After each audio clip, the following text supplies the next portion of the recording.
14 Juni tahun 1944, langit pagi di atas Pulau Ambon, Maluku.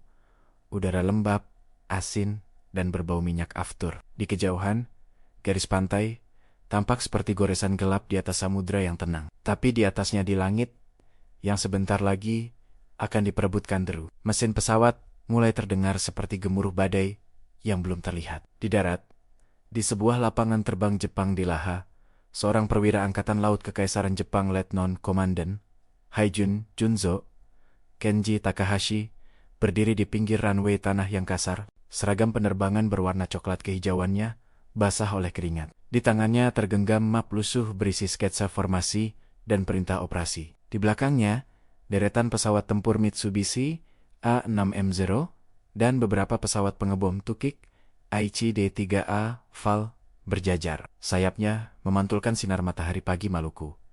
Suara sirena pendek meraung, para mekanik dan kru darat berteriak satu sama lain. Bercampur bahasa Jepang cepat, bunyi logam, dan derap langkah di atas tanah berdebu. Balok-balok kayu penahan roda ditendang menjauh. Baling-baling mulai berputar, pelan, lalu semakin cepat, menghasilkan angin panas dan bau bensin oktan tinggi yang menyengat. Di laut, ratusan kilometer ke arah tenggara, armada sekutu bergerak. Di atas geladak kapal induk ringan Amerika Serikat, USS Coppens dan USS Monterey, serta kapal induk pengawal Inggris dan Australia, suasana tak kalah tegang. Di salah satu kapal induk, seorang pilot muda US Navy, Letnan Junior Grade William Bill Harding, duduk di kokpit pesawat tempur F-6F Hellcat-nya. Mesin Pratt dan Whitney R2800 di depan hidung pesawat meraung, siap dimuntahkan ke langit. Target, instalasi udara dan pelabuhan Jepang di Ambon dan sekitar Maluku. Suara perwira intelijen tadi masih terngiang di kepalanya. Tujuan kalian sederhana. Butakan mata Jepang, hancurkan kemampuan mereka untuk menguasai langit di kawasan ini.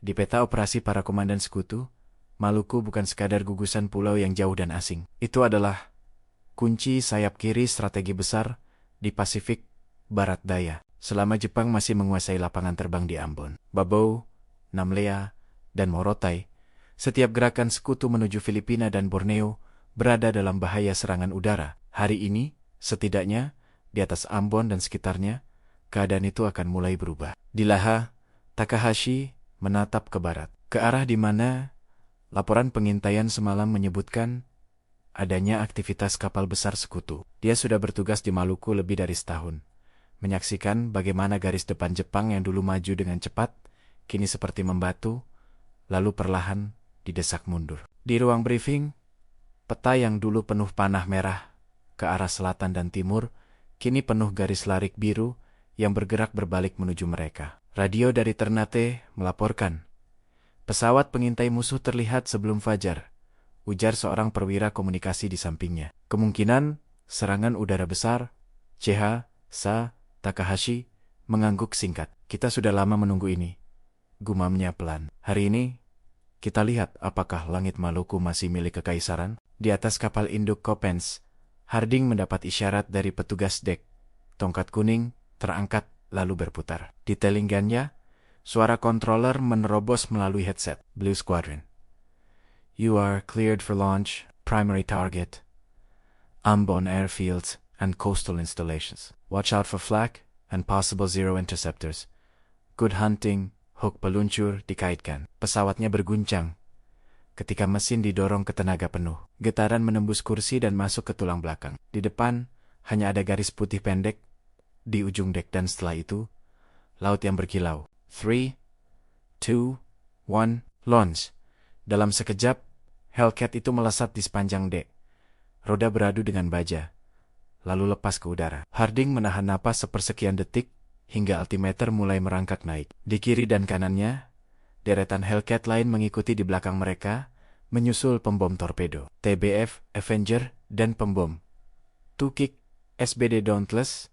Perutnya penuh bom 500 dan 1000 pon yang ditujukan untuk lapangan terbang, gudang bahan bakar, dan baterai artileri pesisir Jepang. Di kejauhan, di langit yang masih pucat, garis hijau biru pulau-pulau Maluku mulai terlihat. Sementara itu, di bunker komando kecil di dekat lapangan terbang, Takahashi menunduk di depan peta. Di atas meja kayu, Jarum-jarum kecil menunjukkan posisi baterai artileri anti-pesawat Type 88, titik-titik pesawat yang siap siaga, dan sektor patroli udara yang seharusnya diisi oleh pesawat Zero. Masalahnya sederhana dan mengerikan. Mereka kekurangan segalanya. Pilot berpengalaman sudah banyak gugur di Rabaul di Guadalcanal di langit New Guinea. Bahan bakar Aftur harus dibagi antara Maluku, Sulawesi, dan Halmahera. Suku cadang datang terlambat atau sama sekali tidak datang. Di hanggar, lebih dari satu Zero menjadi kanibal. Diambil suku cadangnya untuk menjaga beberapa pesawat lain tetap bisa terbang. Sorti pertama lepas landas 5 menit lagi. Lapor Kapten Penerbang Masao Kondo, komandan salah satu CH Tai Zero. Tapi kita hanya bisa menerbangkan 8 pesawat yang benar-benar siap tempur. Takahashi menghela napas pendek. 8-0 untuk menghadang puluhan pesawat musuh, pikirnya. Tapi ia tahu jawaban yang diharapkan darinya. 8 pesawat, cukup, katanya mantap. Zero kita masih lebih lincah dari Hellcat mereka. Gunakan awan sebagai sekutu. Serang dari matahari. Jangan buang amunisi untuk pembom di awal, jatuhkan pesawat pengawal mereka dulu. Kondo mengangguk, lalu memberi hormat. Yang jelas, CH, Sa, demi kekaisaran. Saat Kondo berbalik keluar, Takahashi sempat melihat punggungnya langsing, tegap, namun sedikit menunduk. Seolah terbebani bukan hanya oleh parasut di punggungnya, tetapi juga oleh beban perang yang semakin berat. Di luar, deru mesin Zero mulai menggulung di atas runway. Di ketinggian 15.000 kaki, formasi Hellcat Harding mulai mendekati Ambon. Dari atas, pulau itu tampak seperti sekeping zamrud besar yang dikelilingi perak. Teluk-teluknya tenang. Desa-desa kecil bertebaran seperti titik-titik putih di antara hijau hutan. Tapi di mata pilot-pilot ini, yang paling penting bukanlah keindahan pulau, melainkan garis lurus coklat di dekat pantai runway lapangan terbang Laha dan Liang, serta kilauan bangunan-bangunan logam yang merupakan hanggar, gudang amunisi, dan tangki bahan bakar Jepang. Target in sight. Suara pemimpin skuadron Lieutenant Commander Harris terdengar tegas. Flock expected. Enemy fighters possible. Stay sharp. Blue Squadron take top cover. Silver Squadron prepare for bombing run. Harding Nanlanluda. Tangannya mengencang di control stick. Dia tahu statistik dan briefing. Pertahanan Jepang di Maluku sudah tidak sekuat 2 tahun lalu. Tapi Hellcat di atas dek kapal induk dan Hellcat yang meluncur menukik ke neraka penuh peluru adalah 2 kenyataan berbeda. Tiba-tiba, langit di depan mereka mulai dipenuhi titik-titik hitam kecil yang mekar menjadi gumpalan asap gelap. Artileri anti-pesawat Jepang mulai menyala. Ledakan-ledakan 25 mm dan 75 mm meletup di udara. Serpihan logam bersiul melewati sayap pesawat. Flag, 3 o'clock, teriak salah satu pilot. Harding bisa mendengar suara denting halus ketika serpihan kecil menghantam fuselage pesawatnya. Di bawah, ia bisa melihat kilatan-kilatan putih dari moncong senjata anti pesawat berbaris di sepanjang lapangan terbang dan tepi pantai. Dan kemudian, sesuatu lagi muncul di langit 8 titik kecil yang melaju cepat dari arah timur, sedikit di bawah posisi mereka. Garis-garis tipis kondensasi tak terlihat, tapi siluet sayap dan fuselage yang ramping sudah cukup jelas bagi pilot berpengalaman. Bandits? Multiple zeros? Low and inbound? Seru suara lain di radio. Di bawah, Letnan Kondo menggerakkan stick zeronya ke belakang, membawa pesawatnya naik menanjak, langsung menuju formasi Hellcat. Di kanopi, refleksi mata mudanya bertemu dengan pemandangan armada pesawat musuh yang tampak tidak ada habisnya. Semua pesawat, serang formasi depan, teriaknya. Ingat latihan kita, serang, putar, naik kembali.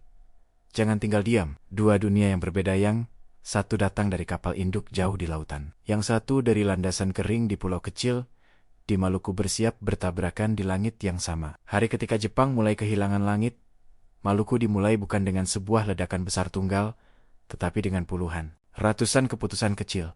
Seorang pilot yang memilih menukik atau menanjak, seorang komandan yang memerintahkan menyerang atau bertahan, seorang mekanik yang memutar baut terakhir pada mesin yang sudah kelelahan. Dan dalam beberapa menit ke depan, keputusan-keputusan itu akan menentukan nasib pangkalan Jepang di Ambon dan perlahan nasib langit Maluku sendiri. Langit di atas Ambon kini bukan lagi kanvas biru yang tenang. Ia berubah menjadi labirin mematikan dari asap, ledakan, dan pesawat-pesawat yang bergerak dengan kecepatan mematikan. Hellcat milik LT Juga William Bill Harding mengguncang ringan saat ia menarik stick, memiringkan sayap ke kanan. Di kanopi, ia melihat jelas kedatangan musuh. 8 Mitsubishi A6 M0 yang menanjak dari arah timur. Putih kehijauan, ramping, dan berbahaya. Mata Harding menyipit. Ia teringat briefing intelijen sebelum misi. Zero lebih ringan, lebih lincah, kata perwira Intel saat menunjuk siluet pesawat Jepang di papan. Tapi mereka rapuh, tidak punya perlindungan lapis baja sebaik pesawat kalian. Dan tangki bahan bakar mereka rentan terbakar. Jangan lawan mereka dalam dogfight berputar. Gunakan keunggulan tenaga Hellcat serang dari atas. Pukul sekali, lalu menjauh dan naik. Kini, teori itu akan diuji. Blue Squadron, break high, engage enemy fighters. Cover the bombers. Perintah LT Sider Harris lewat radio. Roger that. Harding menjawab. Blue 3, break in right. Blue. Ia mendorong throttle hingga penuh. Mesin Erminas 2800 meraung keras. Hellcat berat itu menukik singkat untuk mengambil kecepatan, lalu menanjak tajam. Pemandangan di depannya berputar, laut, pulau, langit, lalu pesawat-pesawat kecil yang bergerak cepat seperti serangga beracun. Di sisi lain pertempuran, Letnan Masao Kondo menggertakkan gigi. Zeronya memotong udara seperti pisau. Di tangan pilot terlatih, Zero bukan sekadar mesin. Ia seperti perpanjangan dari tubuh itu sendiri, responsif, ringan, dan gesit. Musuh mulai menyebar. Teriak salah satu wingman-nya di radio. Mereka memanjat dan berbelok. Taik, kita ambil yang paling depan, balas Kondo. Jangan kejar yang naik terlalu tinggi, serang yang mengawal bawah. Ia mengarahkan Zeronia ke salah satu formasi Hellcat yang belum sempat memanjat terlalu jauh. Dari jarak menengah, ia bisa melihat huruf-huruf putih di badan pesawat musuh, lambang bintang dengan garis bar putih di sayap. Kondo menempatkan Hellcat itu di tengah retikal bidikan. Ia menahan napas sejenak, lalu menekan pelatuk. Eno Miriam Sechi, Vigula Sechi Ume, dan 20 mm di sayap Zero. Memuntahkan api garis-garis, peluru melengkung naik. Harding melihat kilatan di sayap Zero itu dan langsung bereaksi. Break! Break! Ia berteriak, memaksa Hellcat-nya menukik ke kiri bawah. Peluru-peluru Kondo melintas hanya beberapa meter di belakang ekornya, sebagian menghantam Hellcat lain di sisi kanan. Di radio, terdengar jeritan pendek. I'm hit, oil pressure dropping. Suara itu terputus oleh derak statis. Hellcat yang terkena serangan itu mulai mengeluarkan asap hitam. Sayapnya terhuyung. Dalam hitungan detik, pesawat itu berputar turun, meninggalkan jejak asap ke arah laut. Harding hanya sempat melihat sekilas sebelum fokus kembali ke pesawat di depannya. Kondo-san, satu Hellcat jatuh, seru salah satu pilot Jepang di radio. Suaranya campuran antara adrenalin dan harapan. Tetap fokus, balas Kondo. Masih banyak di atas kita. Sementara duel udara berkecamuk di lapisan tinggi, di bawah pembom-pembom TBF Avenger dan SPD Dauntless mulai mendekati target. Dari ketinggian menengah, lapangan terbang, laha terlihat jelas. Runway tanah yang dikeraskan, deretan hanggar logam bergelombang, tangki-tangki bahan bakar silinder, dan titik-titik kecil yang bergerak kendaraan. Personel dan kru Jepang yang berlarian mencari perlindungan di salah satu baterai artileri anti-pesawat Type 8875 mm di pinggir lapangan. Sersan artileri Jepang Sabur Nakata berteriak hingga suaranya serak. Cepat, koreksi elevasi. Mereka turun, pembom musuh, di arah barat laut. Ia menghapus keringat di dahinya dengan punggung tangan. Di depannya, seorang juru bidik menempelkan mata ke teropong bidik.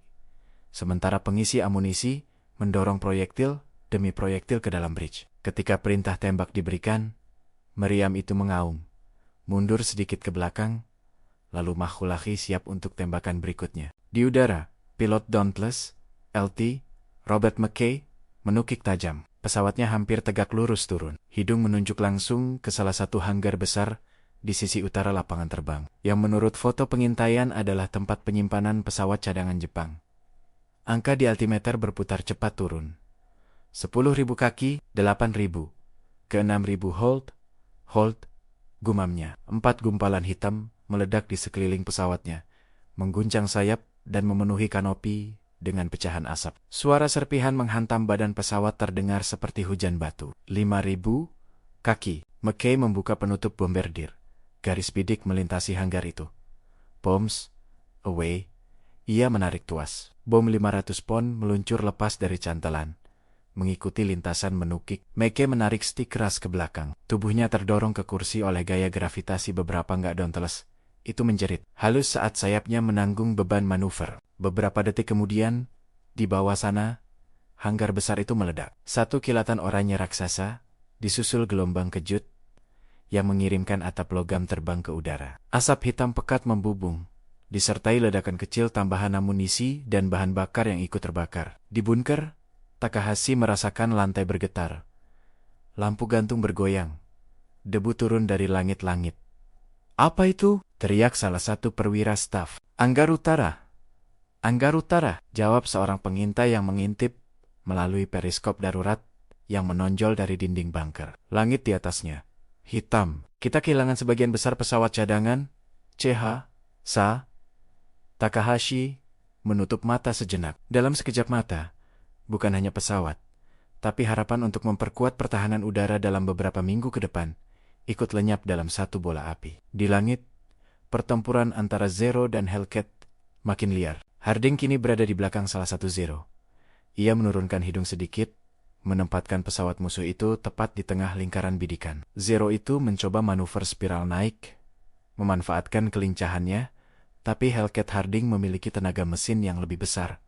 "Got you," bisiknya. Ia menekan pelatuk. Keenam senapan mesin 12,7 mm di sayap Hellcat menyala, memuntahkan hujan peluru. Tracer merah oranye melesat ke depan, menembus udara dan menghantam sayap kanan Zero. Dalam sekejap, bagian sayap Zero itu meledak kecil. Bensin dan struktur ringan pesawat Jepang terbakar. Api menjalar cepat ke fuselage. Zero itu meliuk tak terkendali, kemudian jatuh berputar, meninggalkan jejak api dan serpihan di belakangnya. Harding menyaksikan kanopi Zero itu terbuka sesaat sebelum pesawat menukik ke bawah. Seorang figur kecil berusaha melompat keluar.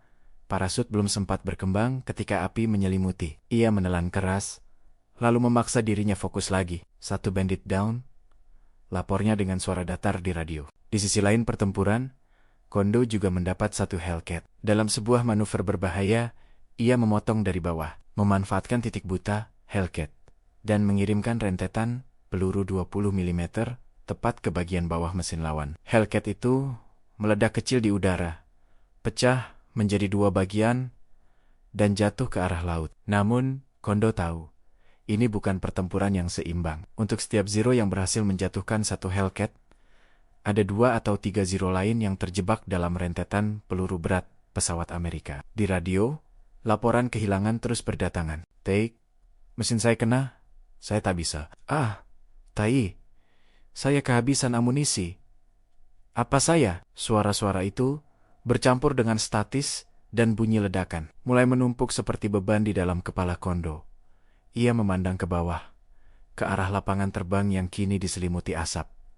Ledakan di hanggar utara, api di tangki bahan bakar, garis-garis hitam di runway, bekas bom yang jatuh. Ia tahu mereka sudah terlambat. Bahkan, jika mereka berhasil mengusir pembom hari ini, kerusakan yang sudah terjadi mungkin tidak akan bisa diperbaiki dengan mudah. Di bunker, Takahashi menerima laporan demi laporan dari petugas radio yang wajahnya memucat. Hanggar utara hancur, tangki bahan bakar sekunder terbakar.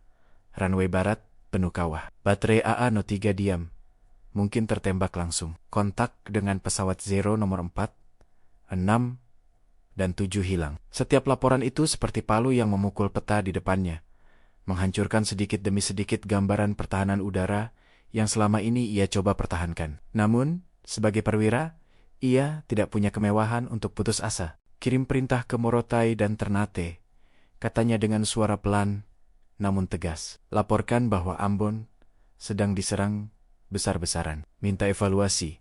Apakah kita masih akan diberi suplai untuk mempertahankan ini, atau mereka akan menganggap kita sudah habis?" Perwira komunikasi menatapnya, mengerti makna di balik kalimat itu. Jika komando tinggi memutuskan Ambon tidak lagi layak dipertahankan sebagai basis utama, itu berarti satu hal.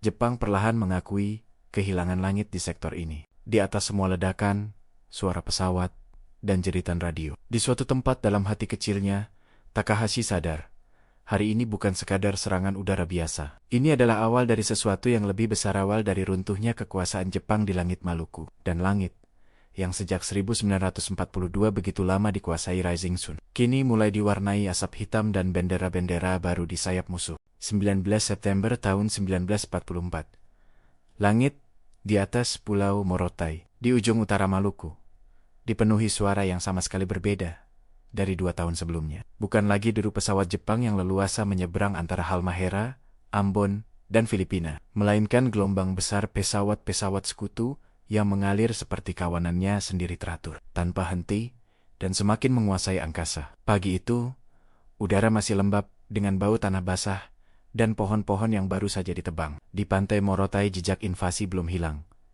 Perahu pendarat LCVP yang bersandar truk-truk GMC yang berlumpur, dan barisan pasukan infanteri Amerika kebanyakan dari Angkatan Darat AS dan pasukan Australia yang sibuk membangun sesuatu yang bagi Jepang jauh lebih menakutkan daripada ribuan tentara. Lapangan terbang besar. Di salah satu area yang telah diratakan oleh bulldozer, ratusan prajurit teknik Angkatan Darat bekerja tanpa henti. Mereka menebang sisa pepohonan, mengaduk tanah, menumpuk kerikil, dan memasang lapisan PSP Pierce Steel Planking, lembaran baja berlubang yang disusun menjadi permukaan runway. Sementara suara palu menghantam baja deru bulldozer dan jeritan komando bercampur jadi satu. "Move it! Kita butuh runway ini siap dalam hitungan hari, bukan minggu!" teriak seorang perwira teknik. Topi helmnya miring dan seragamnya penuh lumpur. Di kejauhan, sebuah pesawat pengintai P-38 Lightning melintas rendah, mengitari pulau. Di atasnya, langit cerah dan biru, Siruyolo menunggu siapa yang akan mengklaimnya. Bagi komando sekutu, Morotai bukan sekadar pulau lagi. Di peta besar di markas Jenderal Douglas MacArthur, pulau ini adalah batu loncatan emas. Dari sini, pesawat pembom dan pesawat tempur bisa menjangkau Halmahera, Ambon, Seram, hingga Celebes Sulawesi, sekaligus menyokong operasi besar berikutnya pendaratan di Filipina. Di sebuah tenda komando, sementara di Morotai, peta Maluku dan Filipina terbentang di atas meja kayu. Beberapa perwira Angkatan Darat dan Angkatan Udara duduk mengelilinginya. Di luar, suara palu dan mesin menjadi latar belakang yang konstan. "Lapangan terbang 1 akan siap dalam beberapa hari," kata seorang perwira teknik. "Jika cuaca membantu, kita bisa mendaratkan B-25 dan P-38 dalam jumlah besar akhir bulan ini." Seorang perwira AU menunjuk Ambon dan Ternate di peta. "Dengan Morotai sebagai basis, kita bisa memotong jalur udara Jepang di Maluku. Serangan dari kapal induk Tempo Hari sudah merusak banyak pangkalan mereka. Tapi dari sini, kita bisa menghantam mereka setiap hari. Jika perlu," ia menatap titik-titik merah kecil yang menandai lapangan terbang Jepang. "Galela di Halmahera, Kaulolobata, Ambon, Namlea, Ternate. Jika kita kuasai langit dari Morotai," lanjutnya, "mereka tidak akan bisa lagi mengendalikan Maluku. Mereka bisa tetap punya pasukan di pulau-pulau itu.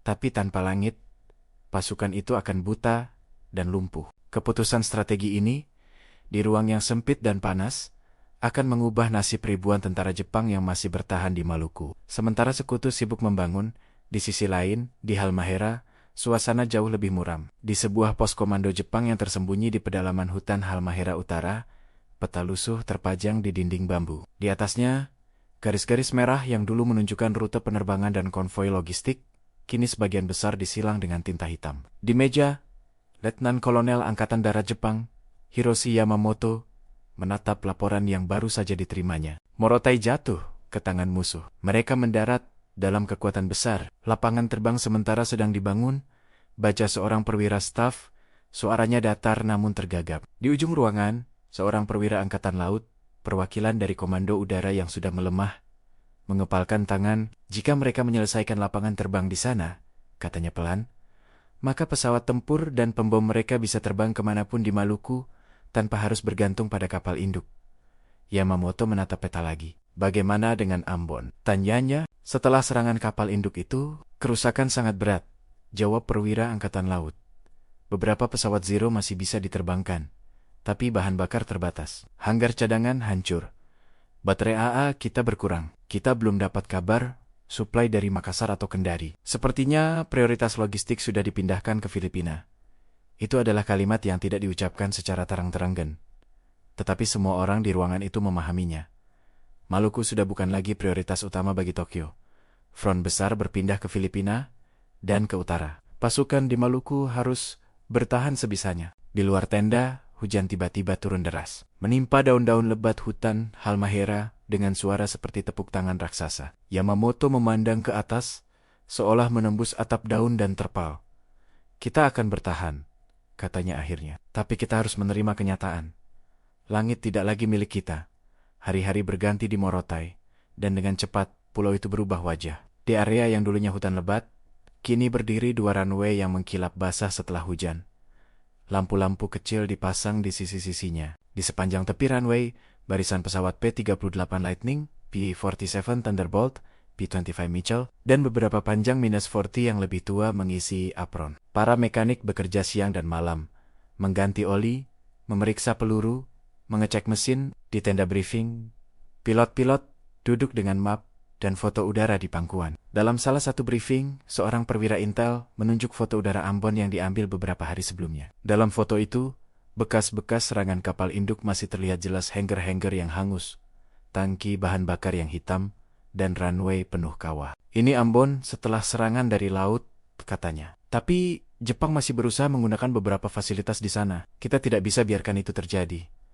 Ia menatap para pilot. Misi kalian, pastikan apa yang dimulai oleh kapal induk diselesaikan dari Morotai. Kita akan serang Ambon, Ternate, dan Halmahera. Bergantian target utama, lapangan terbang, jalur suplai, dan kapal-kapal kecil mereka.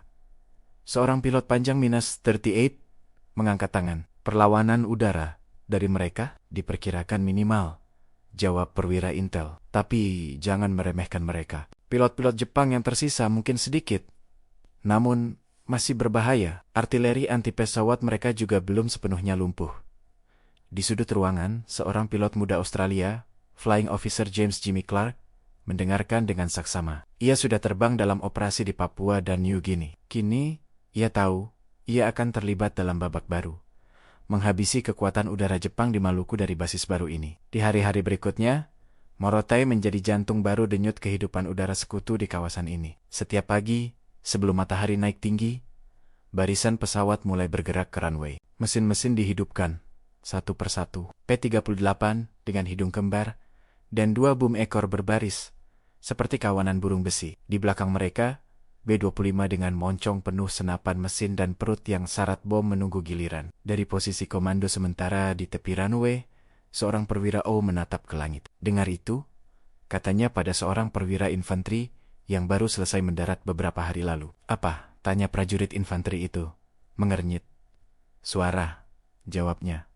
Itu suara waktu. Setiap kali mereka lepas landas dari sini, kekuasaan Jepang di Maluku menghitung mundur sedikit lagi. Pesawat-pesawat itu lepas landas bergelombang, mengarah ke barat dan selatan. Jika Anda berdiri di tepi pantai Morotai pada hari-hari itu, Anda akan melihat garis-garis kecil di langit, seperti goresan kapur yang mengarah ke ujung cakrawala ke Ambon, ke Halmahera, ke Ternate membawa bom, roket, dan peluru. Di pihak Jepang, dampaknya segera terasa. Di Ambon, Takahashi yang dulu berjuang mengendalikan pertahanan udara dari Laha, kini harus menghadapi kenyataan baru. Jika serangan kapal induk dulu datang seperti badai besar sesekali, serangan dari Morotai seperti musim hujan yang tak kunjung selesai datang lagi, dan lagi. Alarm udara berbunyi lebih sering. Terkadang, bahkan sebelum mereka sempat memperbaiki kawah di runway, dari serangan sebelumnya, gelombang baru pesawat sekutu sudah muncul di langit. Lapangan terbang yang dulu menjadi kebanggaan Angkatan Laut Jepang di selatan kini lebih mirip luka terbuka yang tak pernah sempat sembuh. Di Halmahera dan Ternate,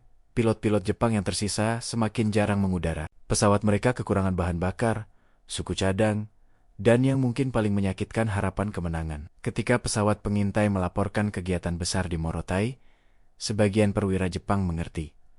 Inilah pusat baru kekuatan musuh. Di hutan Halmahera, Yamamoto memandang ke langit yang kini lebih sering dilintasi pesawat-pesawat dengan lambang bintang dan lingkaran biru, bukan matahari terbit. Dulu, langit ini milik kita, gumam seorang sersan tua di sampingnya. Sekarang, kita hanya bisa menatap. Yamamoto tidak menjawab. Dalam hati, ia tahu pertempuran di Maluku belum berakhir. Tapi babak baru sudah jelas dan di babak ini, Jepang tidak lagi menjadi penguasa angkasa. Langit Maluku perlahan, tapi pasti, berpindah tangan. Dan Morotai adalah kunci yang memutar pintu itu. Akhir 1944 hingga pertengahan ke 1945. Jika Anda berdiri di salah satu desa kecil di pesisir seram Halmahera atau Ambon pada masa itu, dan menatap ke langit, Anda akan menyadari sesuatu yang jelas, namun menyakitkan bagi Kekaisaran Jepang. Suara perang di atas Maluku telah berubah. Dulu deru Mitsubishi J4 MiBT dan A6M0 Jepang yang lewat di atas kepala, kadang diiringi sorak-sorai atau rasa bangga dari tentara pendudukan. Kini yang mendominasi adalah raungan berat pesawat-pesawat sekutu, P-38 Lightning, P-47 Thunderbolt, B-25 Mitchell, bahkan kadang B-24 Liberator yang besar dan mengerikan, terbang dalam formasi ketat. Mereka datang berulang kali, seperti ombak yang tak henti menghantam karang yang sama. Suatu pagi, di awal 1945, di lapangan terbang Laha yang kini tinggal bayang-bayang kejayaannya, Letnan Komandan Kenji Takahashi berdiri di tepi runway yang penuh kawah. Tanah merah kecoklatan terbuka di mana-mana. Bekas bom yang jatuh. Hanggar yang dulu kokoh kini tinggal rangka terbakar. Di kejauhan, beberapa kerangka pesawat Zero tampak miring, sayapnya patah, catnya terkelupas oleh panas dan hujan. Di sampingnya laporan tipis terjepit di tangan. Catatan serangan yang terjadi dalam sebulan terakhir. Serangan dari arah utara diperkirakan dari Morotai, rata-rata 2-3 kali dalam seminggu.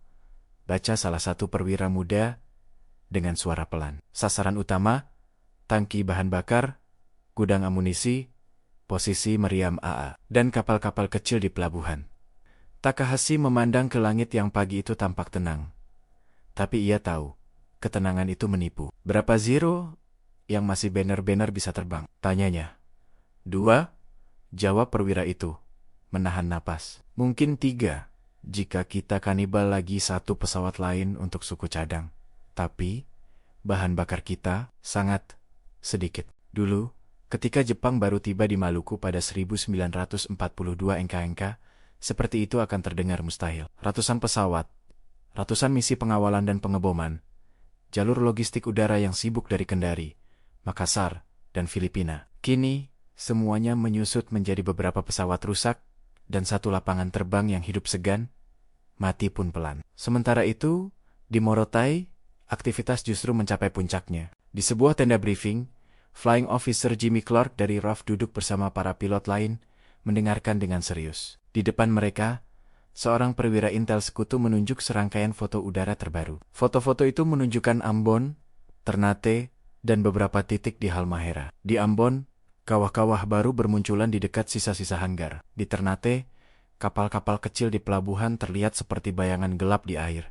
Sebagian sudah miring, sebagian terbakar. Di Halmahera, lapangan terbang Galela dan kau tampak penuh bekas serangan. Misi hari ini, kata perwira intel, adalah kelanjutan dari apa yang kita sebut harassment and interdiction, operations operasi, gangguan dan pencegatan. Kita tidak lagi berbicara tentang menghancurkan satu target besar saja. Kita ingin memastikan mereka tidak bisa menggunakan apapun yang tersisa. Ia menatap para pilot. Kita akan memukul kapel-kapel suplai kecil, perahu layar yang mereka gunakan untuk memindahkan logistik antar pulau, gudang-gudang baru yang tampaknya mereka bangun di dekat hutan, dan setiap senjata AA yang masih berani menyalap. Clark menyentuh map kecil di pangkuannya, merasakan ketebalan kertas yang telah dilipat dan dibuka ratusan kali. Baginya, perang kini bukan lagi sekadar pertempuran besar, seperti yang tertulis di koran. Perang adalah penerbangan demi penerbangan. Jalur akhirnya kembali ke runway Morotai yang panas. Tak lama kemudian, di atas Halmahera, suara perang kembali terdengar. Di ketinggian menengah, sekelompok B-25, Mitchell melaju dalam formasi. Di sayap kiri formasi, P-38 bertindak sebagai pengawal, melayang sedikit lebih tinggi, siap menghadapi ancaman yang mungkin muncul meski ancaman itu jauh lebih jarang daripada setahun sebelumnya. Clark, yang hari itu menerbangkan P-38, menatap ke bawah melalui kanopi. Di sana, di pesisir Halmahera, ia bisa melihat sesuatu yang bergerak di air. Beberapa kapal kecil, mungkin perahu-perahu mesin, atau kapal kayu yang digunakan Jepang untuk mengirimkan makanan, amunisi, dan pasukan antar pos terpencil. Di radio, suara pemimpin formasi terdengar. Eyes on the water. Target those supply boats. Kita tidak sekadar menghancurkan pesawat mereka, kita putus nadi logistik mereka. Bom-bom 250 dan 500 pon dilepaskan dari B-25. Meluncur ke arah kapel kecil itu. Beberapa jeblos ke air, meledak, dan mengirimkan pilar air dan serpihan kayu ke udara. Satu kapal langsung terbelah dua. Api menyambar dari ruang mesin. Orang-orang kecil tampak berlarian di geladak sebelum semuanya tertelan asap. Clark menelan ludah, kemudian memusatkan perhatian pada sesuatu yang lain. Titik-titik kecil di pantai yang tampaknya adalah posisi senjata AA improvisasi Jepang. Di sekitar mereka, tanah tampak tergali. Mungkin parit perlindungan. See those on the beach? Katanya ke wingman-nya. Let's give them something to think about. Ia menurunkan hidung P-38, menukik rendah, merapat ke permukaan laut, sebelum menarik perlahan ke arah pantai. Ketika posisi A itu sudah berada di tengah bidikan, ia menekan pelatuk. Senapan mesin di hidung P-38 memuntahkan deretan peluru ke tanah. Jejak peluru mencabik pasir, tanah, dan kemudian menyapu posisi AA itu. Tubuh-tubuh kecil berhamburan, timbunan karung pasir terpental. Saat ia menarik pesawatnya naik lagi, ledakan kecil terjadi mungkin dari amunisi yang tersambar. Ia kembali naik ke ketinggian aman, menarik napas panjang. Target neutralize.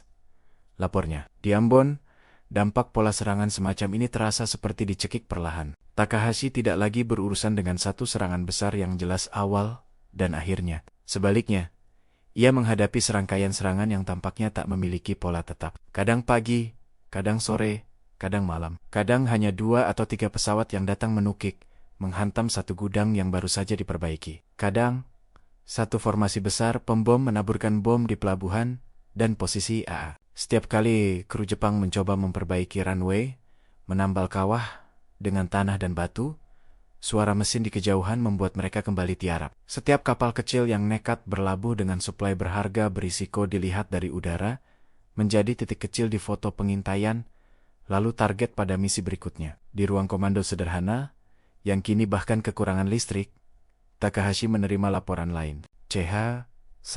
Stok bahan bakar penerbangan hampir habis, kata seorang perwira logistik, matanya menunduk. Jika kita menerbangkan pesawat Zero yang tersisa untuk mencegat setiap serangan, dalam beberapa minggu, kita tidak akan bisa menerbangkan apapun lagi. Dan jika kita tidak menerbangkan mereka, tanya Takahashi. Suaranya pelan namun tajam. Musuh akan menyerang tanpa perlawanan, jawab perwira itu, suara nyaris berbisik. Itulah pilihan yang dihadapi banyak komandan Jepang di fase akhir perang. Mempertahankan kehormatan dengan melawan sampai habis. Atau mempertahankan sisa kekuatan untuk momen yang mungkin tidak pernah datang. Takahashi menghela napas panjang. Terbangkan mereka hanya jika kita punya kesempatan nyata untuk menggagalkan serangan besar, katanya akhirnya.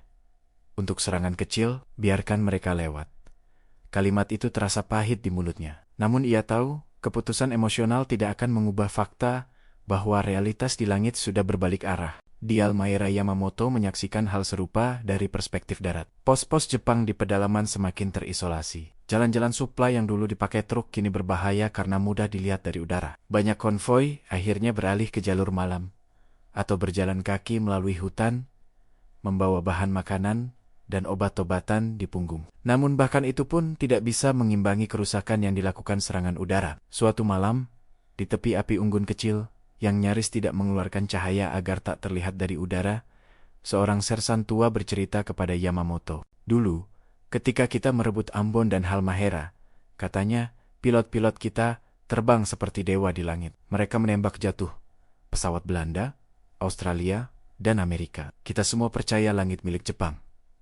Ia menghela napas. Sekarang, kita berjalan di hutan dan menunggu suara mesin musuh lewat di atas langit. Seperti surga yang tak bisa kita jamah lagi. Yamamoto menatap ke atas, menembus celah daun. Di kejauhan, samar, terlihat kilatan kecil mungkin cahaya dari pesawat pengintai sekutu yang terbang tinggi. Ia tahu, pesawat itu mungkin sedang memotret, menandai titik-titik cahaya dan gerakan, merencanakan serangan berikutnya. Ia meremas gagang pedangnya, menyadari betapa sedikit yang bisa ia lakukan. Bagi penduduk lokal Maluku, perubahan langit juga berarti perubahan nasib. Di beberapa desa di sekitar Ambon dan Halmahera, orang-orang terbiasa bersembunyi setiap kali mendengar suara pesawat. Mereka mungkin tidak tahu jenis pesawatnya, tidak peduli apakah itu Zero atau Hellcat, B-25 atau Betty. Yang mereka tahu hanyalah ketika bayangan besar melintas di atas Romerama dan kebun-kebun mereka, bahaya bisa datang dalam bentuk apa pun, bom yang jatuh terlalu dekat, serpihan logam, atau baku tembak udara yang tak peduli siapa yang berada di bawahnya. Namun seiring waktu, mereka mulai memperhatikan pola yang berbeda. Pesawat-pesawat dengan lambang matahari terbit semakin jarang terlihat. Sebaliknya, pesawat dengan lambang bintang atau roundel Inggris atau Australia semakin sering lewat, seringkali dalam formasi besar dan rapi. Ada yang berbisik, sekarang giliran Jepang yang takut melihat ke atas. Menjelang pertengahan 1945, gambaran besar mulai jelas bagi siapapun yang mempelajari peta. Maluku mungkin masih memiliki garnison-garnison Jepang yang bertahan di pulau-pulaunya, tapi langit di atas mereka hampir sepenuhnya dikuasai sekutu. Dari Morotai, pesawat-pesawat sekutu bukan lagi sekadar tamu di langit. Maluku mereka adalah tuan rumah baru. Mereka memutus jalur suplai, menyerang kapan saja, dan memaksa pasukan Jepang untuk melawan di tanah, tanpa dukungan udara berarti. Di ruang-ruang komando Jepang yang pengap, di bunker-bunker Ambon, dan pos-pos tersembunyi di Halmahera, para perwira menatap peta dengan pandangan yang sama. Kosong, lelah, dan diam-diam menyadari satu hal. Langit Maluku yang sejak 1942 berkibar di bawah matahari terbit, kini hampir sepenuhnya jatuh ke tangan musuh. Yang tersisa hanyalah pertanyaan, bagaimana akhir resmi dari semua ini akan tertulis dalam sejarah? Apakah akan ada pertempuran besar terakhir? Ataukah semuanya akan berakhir dengan sunyi sekadar catatan di sebuah dokumen kapitulasi? Jawaban dari pertanyaan itu akan datang, bukan dari ledakan bom terakhir, tetapi dari kata-kata yang diucapkan ribuan kilometer jauhnya, di kapal perang yang tenang di Teluk Tokyo. 6 Agustus tahun 1945, di langit yang jauh dari Maluku, di atas Hiroshima, sebuah pesawat pengebom B-29 Amerika bernama Enola Gay menjatuhkan bom yang akan mengubah wajah perang selamanya. 3 hari kemudian, sebuah kota lain, Nagasaki, mengalami nasib serupa. Di Maluku, kabar itu tidak langsung tiba dengan jelas. Yang terdengar hanya rumor. Bom baru, satu kota hancur seketika. Jepang mungkin akan menyerah. Namun bahkan sebelum kata menyerah benar-benar diucapkan, prajurit-prajurit Jepang di Ambon, Halmahera dan Morotai sudah lama tahu satu kenyataan pahit. Mereka telah kehilangan langit. Di lapangan terbang Laha yang hancur, Letnan Komandan Kenji Takahashi berdiri di depan Zero yang sudah lama tidak terbang. Cat pada badan pesawat telah memudar, roda bannya kempis perlahan, dan sarang laba-laba menghiasi bagian bawah sayap. Di tangki bahan bakar, hanya tersisa sedikit bensin. Dijaga ketat untuk keadaan darurat yang tidak pernah jelas kapan datangnya. Di meja kecil di ruang komando, sebuah radio tua mengeluarkan suara serak dan penuh statis. Antena darurat dinaikkan setinggi mungkin, meski cuaca lembab dan sambungan sering terganggu. Hari itu, semua perwira berkumpul mengelilingi radio, termasuk Takahashi. Suara yang keluar dari radio pelan, formal, dan berat. Itu adalah suara Kaisar Hirohito yang mengumumkan bahwa Jepang menerima deklarasi Potsdam bahwa perang berakhir, bahwa rakyat dan tentara Jepang harus menghentikan perlawanan. Banyak prajurit tidak sepenuhnya memahami kata-kata resmi yang penuh bahasa kuno itu. Namun satu kalimat meresap dengan jelas.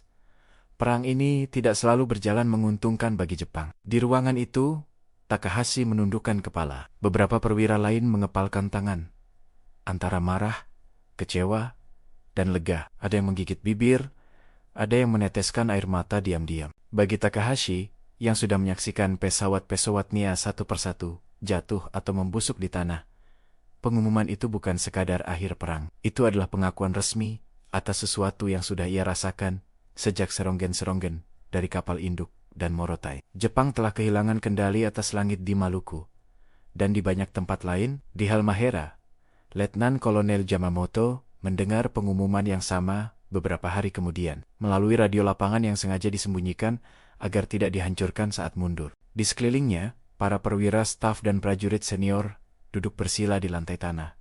Senjata mereka bertumpu di dinding. Ketika suara Kaisar selesai, keheningan panjang menyelimuti ruangan bambu itu.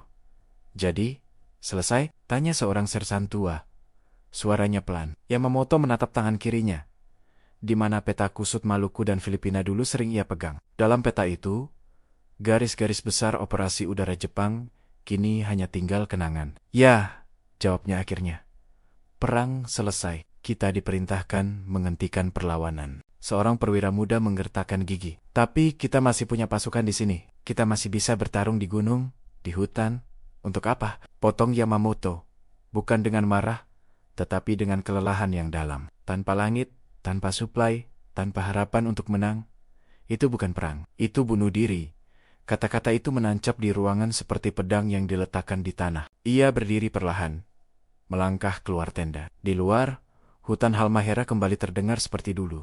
Suara serangga, burung, dan desir angin di antara daun. Di atasnya, langit tampak tenang, hanya sesekali terdengar dengung pelan pesawat sekutu yang kini terbang bebas tanpa takut diserang. Dulu, pikir Yamamoto, setiap kali kami mengangkat kepala, kami bisa berharap melihat Zero kami di atas. Sekarang, bahkan harapan itu sudah hilang. Di sisi lain, di Morotai, suasana berbeda total, meski dibungkus keseriusan yang sama. Di salah satu tenda briefing yang kini dipakai sebagai pusat informasi, Flying Officer Jimmy Clark dan kawan-kawan pilotnya mendengar berita bahwa Jepang menyerah. Tidak ada sorak besar atau pesta liar saat itu, lebih banyak tatapan panjang, helaan nafas, dan keheningan yang aneh. Seorang perwirato masuk dan berkata singkat, "War's over, boys. Nomor combat sortes. Kita akan bergeser ke misi pengintaian, suplai dan nanti repatriasi, tawanan perang dan pemulangan pasukan." Clark bersandar di kursi kayunya. Untuk pertama kalinya dalam waktu yang lama, ia tidak memikirkan target berikutnya, rute masuk dan keluar, atau ancaman AA di pantai. "Jadi, tidak ada lagi Maluku Rans?" tanyanya pada rekannya di sebelah. "Tidak dengan bom," jawab rekannya sambil menghela napas. "Kalaupun kita ke sana lagi, mungkin untuk mengawasi penyerahan pasukan Jepang dan bantu distribusi suplai." Di luar tenda suara pesawat masih terdengar, tetapi kali ini tidak membawa nuansa ancaman. Pesawat-pesawat yang terbang tidak lagi mengarah ke sasaran musuh, melainkan ke kem-kem tawanan perang, ke pos-pos terpencil, membawa makanan, obat, dan kabar bahwa perang telah berakhir. Langit Maluku yang selama bertahan-tahan menjadi jalur maut, mulai berubah fungsi.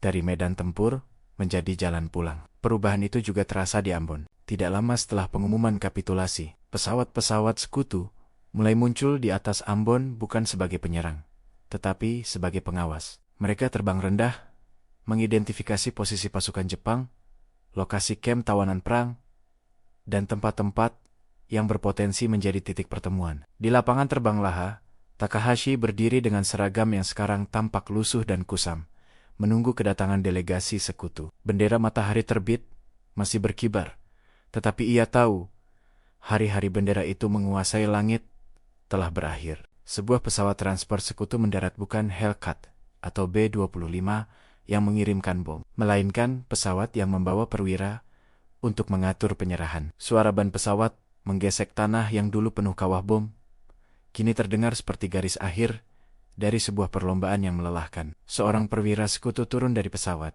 diikuti beberapa staf. Ia menatap sekeliling, melihat hangar-hangar yang hancur, sisa-sisa pesawat Jepang yang berserakan, dan wajah lelah para perwira Jepang. "Letnan Komandan Takahashi?"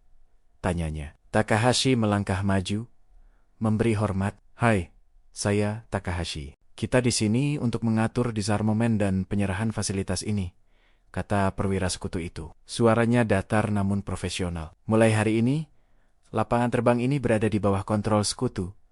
Takahashi menunduk pelan. Mengerti. Saat ia mengangkat kepala, ia sempat menatap langit sebentar. Tidak ada Zero di sana. Tidak ada Hellcat. Tidak ada pembom. Hanya awan putih yang bergeser pelan. Untuk pertama kalinya sejak 1942, ia menatap langit Maluku bukan sebagai komandan pertahanan udara, melainkan sebagai seorang pria biasa yang baru saja kehilangan sesuatu yang besar, bukan hanya perang, tetapi juga keyakinan bahwa langit itu miliknya. Bagi prajurit Jepang, di Halmahera dan pulau-pulau lain, prosesnya serupa. Kumpulkan senjata, keluar dari hutan atau pos-pas tersembunyi, dan menyerahkan diri kepada pasukan sekutu yang tiba di kapal atau pesawat. Banyak yang kurus, sakit, dan kelelahan. Beberapa bahkan tidak tahu perang sudah berakhir sampai pesawat-pesawat Sekutu menjatuhkan pamflet dari udara. Pamflet itu, yang melayang turun seperti daun kering, membawa pesan yang dulu terasa mustahil. Jepang telah menyerah. Letakkan senjata kalian. Ironisnya, kabar resmi kekalahan Jepang di langit Maluku juga turun dari langit bukan melalui radio saja, tapi melalui kertas-kertas itu, dijatuhkan dari pesawat yang tidak lagi mereka tembak. Di beberapa tempat, prajurit-prajurit Jepang berdiri tertegun, menatap pamflet di tangan. Sementara di atas mereka, pesawat sekutu melintas pelan, tanpa melepaskan satu peluru pun. Langit yang dulu mereka coba kuasai dengan Zero dan Betty, kini menjadi pengantar pesan akhir. Perang sudah selesai. Bagi penduduk lokal Maluku, akhir perang berarti lambatnya perubahan. Serangan udara berhenti. Suara bom dan tembakan mereda, namun jejak perang tetap tertinggal. Runway yang hancur, bangkai pesawat di tepi hutan, kapal-kapal tenggelam di teluk, dan trauma generasi yang hidup di bawah bayang-bayang pesawat asing. Di beberapa desa, anak-anak tumbuh besar dengan cerita tentang masa ketika jika mereka melihat ke atas, mereka harus menebak bendera siapa yang ada di sayap pesawat itu? Jepang, sekutu? Dan apakah mereka harus lari bersembunyi? Kini, ketika pesawat lewat, sebagian besar hanya melihatnya sebagai pesawat, bukan lagi simbol penguasa langit. Tapi generasi yang lebih tua tahu. Di balik suara mesin itu, pernah ada perebutan besar yang menentukan siapa yang berkuasa di tanah dan laut di bawahnya. Jika Anda melihat garis waktu perang di Maluku, Anda akan melihat pola yang jelas. Tahun 1942.